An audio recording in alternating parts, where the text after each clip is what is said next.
শুভ দুপুর বন্ধুরা, কেমন আছো? আশা করি সবাই ভালো আছো। চলে এসছি আজ তোমাদের সামনে নতুন এক রেসিপি নিয়ে। পুরভরা জালি চাল কুমড়ো ভাজা। প্রথমে আমি একটা চাল কুমড়ো নিয়েছি, সেই চাল কুমড়োটা ভাগ করে আমি অর্ধেক নিয়ে নিয়েছি।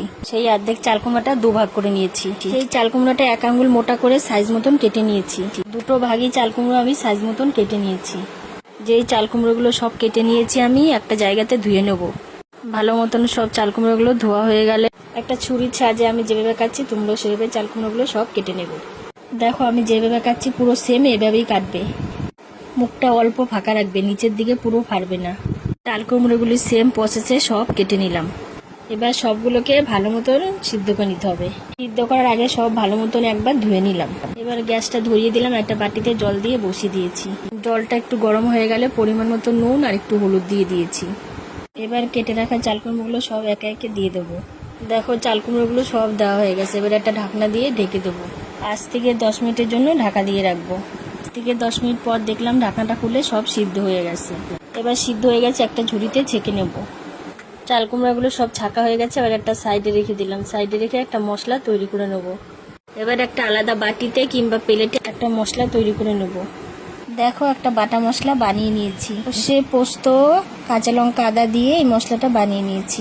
তারপর এই বাটা মশলাটার মধ্যে পরিমাণ মতন একটু নুন আর একটু হলুদ দিয়ে একটু সর্ষে তেল দিয়ে দিলাম। এবার ভালো মতন হাত দিয়ে মশলাটাকে মাখিয়ে নেব।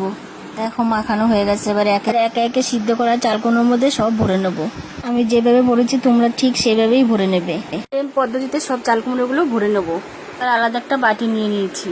বাটিটার মধ্যে প্রথমে দিয়ে দিলাম বেসন, তারপরে দিলাম অল্প চালের গুঁড়ো, তারপরে পরিমাণ মতন একটু নুন আর একটু হলুদ দিয়ে দিলাম। সামান্য একটু লঙ্কার গুঁড়ো দিয়ে দিলাম। সামান্য একটু কালো জিরা দিয়ে বেসনগুলোর সঙ্গে সব মশলাগুলো মিশিয়ে নিলাম। হয়ে গেলে অল্প অল্প ঠান্ডা জল দিয়ে গুলিয়ে নিতে হবে। ঠান্ডা জলটা অল্প অল্প করে দেবে, কেউ একবারে সব ঢেলে দেবে না। এই ব্যাটারটা করতে করতে পাশে গ্যাস জ্বালিয়ে কড়াই বসিয়ে দিয়েছি। আমি যেই নিয়মে বেসনটা মেখেছি তোমরা সেই নিয়মেই মাখবে। ও হ্যাঁ, ব্যাটারটার মধ্যে একটু চিনি দিয়ে নেবে। দেখো কড়াইয়ের মধ্যে তেল দিয়ে দিলাম বেশ খানিকটা। পুর ভরা চাল কুমড়াগুলো সব ব্যাটারে চুবিয়ে চুবিয়ে তেলে ছেড়ে দেবো। দেখো সব চাল কুমড়াগুলো তেলে দিয়ে দিছি। তারপরে এক পাশ হয়ে গেলে উল্টিয়ে দেবো।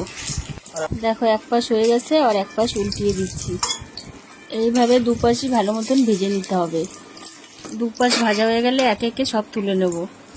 তাহলেই আমাদের তৈরি হয়ে যাবে পুর ভরা জালি চাল কুমড়ো ভাজা। ভিডিওটি ভালো লাগলে পাশে থাকবেন।